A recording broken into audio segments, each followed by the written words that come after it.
A time where you ain't see me without Tank, or you ain't see Tank without me. But what happened was, what I think what happened was, he just like, damn, bro. I feel like he look up to me so much. It's like I let him down, cause he know, cause he's somebody that really know like what I can do and how good I am. Scorecards. Judge at the ringside, Eric Marlinski scores it on 115 to 113 in favor of GervontaDavis. Judges Steve Weisfeld and Glenn Feldman both scores about 114 to 114, even a draw. The decision is a majority draw.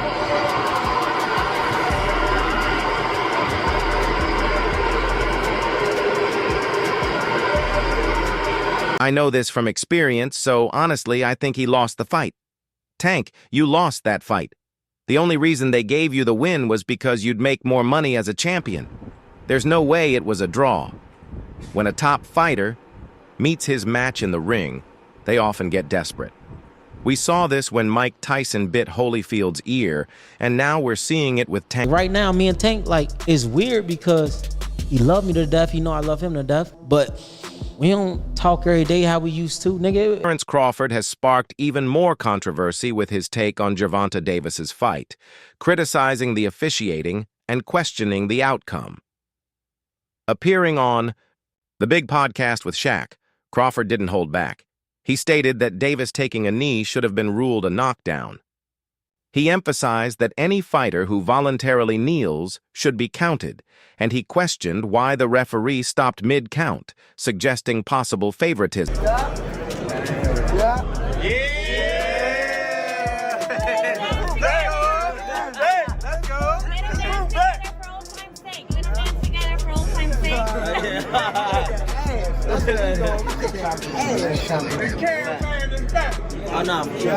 If you take a knee at any point in a fight, it should be counted as a knockdown.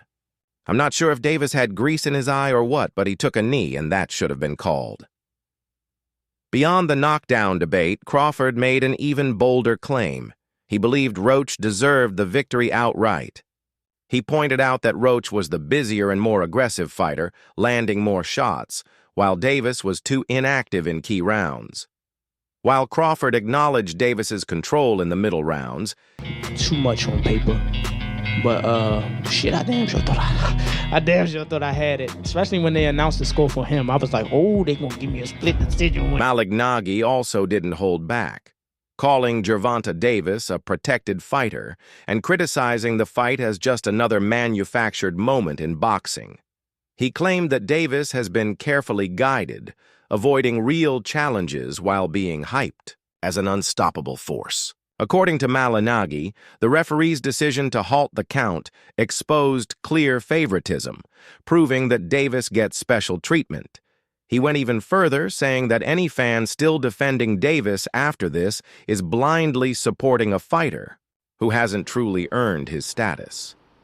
Malignaggi believes this fight was just another scripted event designed to maintain the illusion of Davis's dominance. I was like, oh, yeah. I was like, oh, shit, here it goes. But as soon as I heard that 114, I was just like, damn, all right, it's over with. Danny Garcia took a more balanced approach, but still pointed out a harsh, full truth. GervontaDavis's struggles were inevitable. He admitted that Tank had a tough night, but blamed it on his lack of real challenges. In Garcia's view, Davis should have been fighting top champions long ago, but his careful matchmaking left him unprepared for real adversity. Now, with the backlash piling up, Garcia believes it's simply the result of years of protection.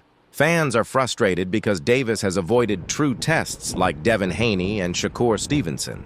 And when he finally faced real resistance, it exposed the flaws in his career path. Yeah, man, it's just crazy. I ain't gonna lie. It's okay. We gonna run it back. It's okay. Orlando Romero echoed a similar sentiment, saying GervontaDavis simply had an off night, just like he did against Isaac Cruz.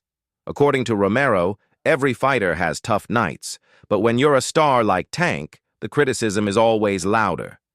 He pointed out that even the best fighters can have nights where they're not at their best, and that shouldn't necessarily lead to hate. However, with Tank, things are different. People love to criticize him. Romero also mentioned that a friend of Lamont Roach was the one who first told him about the alleged biting incident. However, in his view, the constant pressure and scrutiny are what often kill.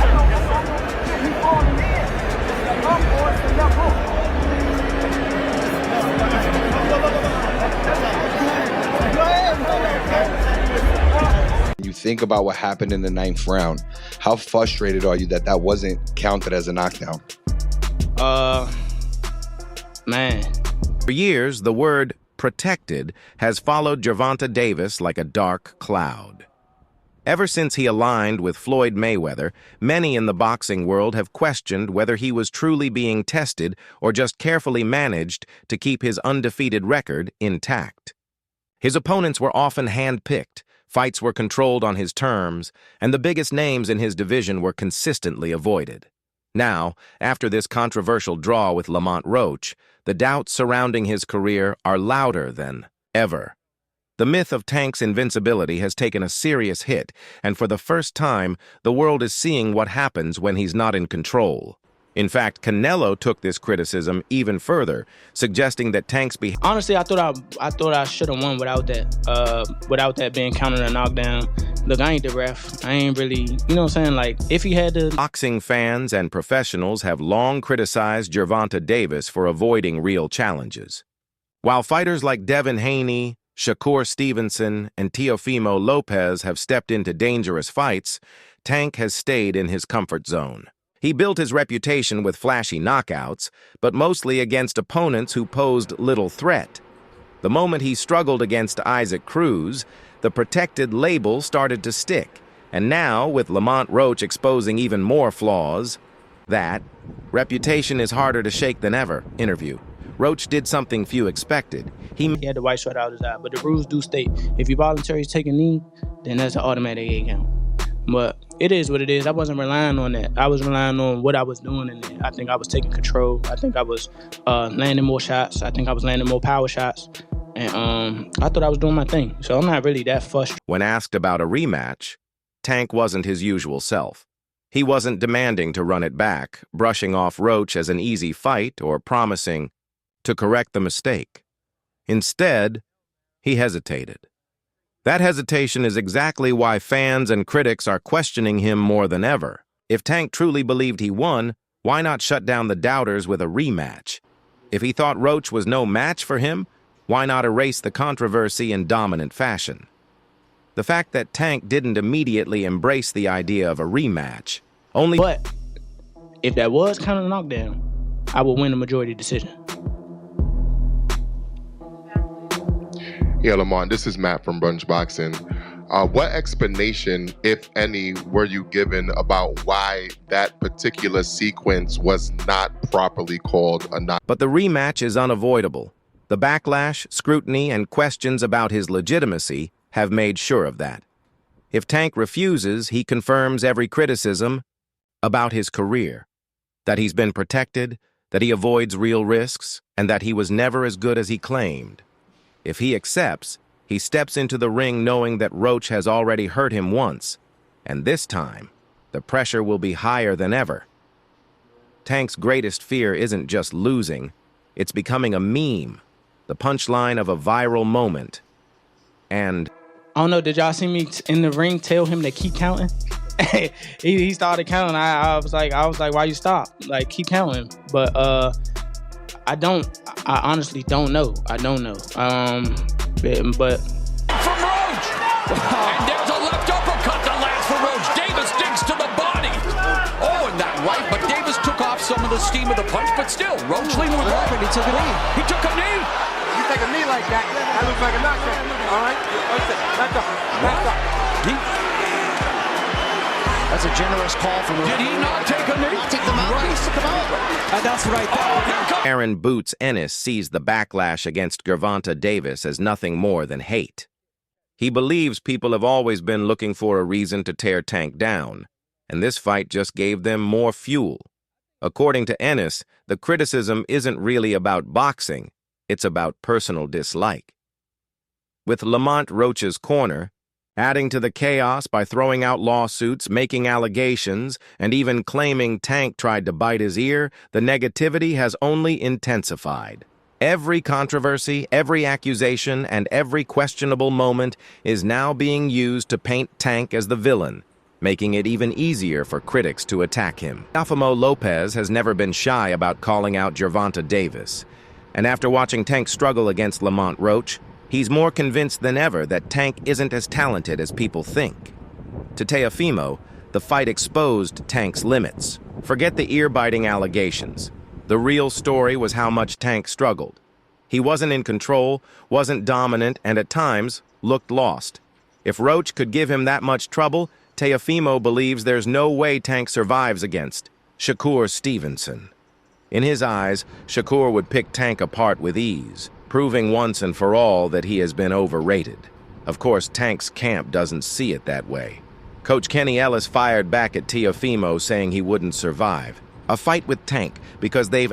Tank caught me like, yo, I need some help with this. You know what I'm saying? The AB came to me, and the great thing that I loved about the whole situation, from all the stuff AB went through, he was respectful. You know what I'm saying? He showed up, he did, you know, Champ, I said, look, you're on my protocol now, and the results that he's seen, he in a good space. You know what I'm saying? We thought it was his hand hurt. Adding to Teofimo Lopez's take, Shakur Stevenson has also joined the conversation. Stevenson has been pushing for a fight with GervontaDavis for a while, and after watching Tank's performance against Lamont Roach, he feels even more confident about what would happen if they met in the ring. To Stevenson, Roach exposed Tank's flaws. He wasn't in control, he wasn't dictating the pace, and he wasn't prepared for what Roach brought. In Stevenson's eyes, Tank overlooked Roach and paid the price. He expected an easy night, but got caught off guard when Roach started landing clean shots. Being too confident can get you killed. And I also know that about the game as well. How did you know you had trouble with the law? How'd you find that out? We ain't here for that. We ain't here for that. But... Okay, but you have connections everywhere. Hey, man, see, everybody thought he was gone, see? Do you think he met Chapo? Do you think he met El Chapo? I mean, I ain't worried about that, you know. What up, Chapo, man? What stood out most to Shakur Stevenson was how Tank reacted under pressure. He believes Roach's ability to counter and push forward made Tank uncomfortable, something that rarely happens in his fights. When Roach landed his best shots, Stevenson saw... It's the same thing. Yeah. Does he look like Tank? No. Nah. I'm about to get out of here. Me too. All right. So, message to your fans, Adrian. What do you tell people who love you and support you? Support me, follow me, and I'll fight for y'all. Man. You already know. AB, Adrian Brown, always ball. Do you know which stars are coming yet? Huh? Which celebrities are coming to the fight? Man, it's Miami. You know. Everybody. You know, everybody coming. And the off season, if you ain't in the playoffs, everybody go to Miami. You know, you never know who you might see. Eddie Hearn thinks the backlash against GervontaDavis has gone too far. While he agrees that the 9th round wasn't clean and that Tank should have been given a knockdown count, he doesn't believe it's enough to overturn the result. To Hearn, a warning would have been... Do you think he met El Chapo? I mean, I ain't worried about that, you know. What up, Chapo, man? Joe Rogan didn't hold back when reacting to GervontaDavis's controversial draw against Lamont Roach. While many were debating whether Tank truly deserved the result, Rogan focused on Roach's performance. He admitted he hadn't watched Roach fight before, but was now a big fan, something that felt like an indirect jab at Tank. Instead of praising Davis, Rogan highlighted Roach's skills and expressed hope for a rematch, a statement that only fueled the ongoing debate. For Davis, this wasn't just another opinion. It was yet another high-profile figure questioning his dominance. After kind of like a very but just in depth, like just point of just posting that, was that just to kind of reflect on how much he's meant to you leading into this fight? Man, Coach Mike is everything to me. And, I promised myself before I hang the gloves up, I gotta become world champion for Coach Mike and for myself. That's the goal for sure.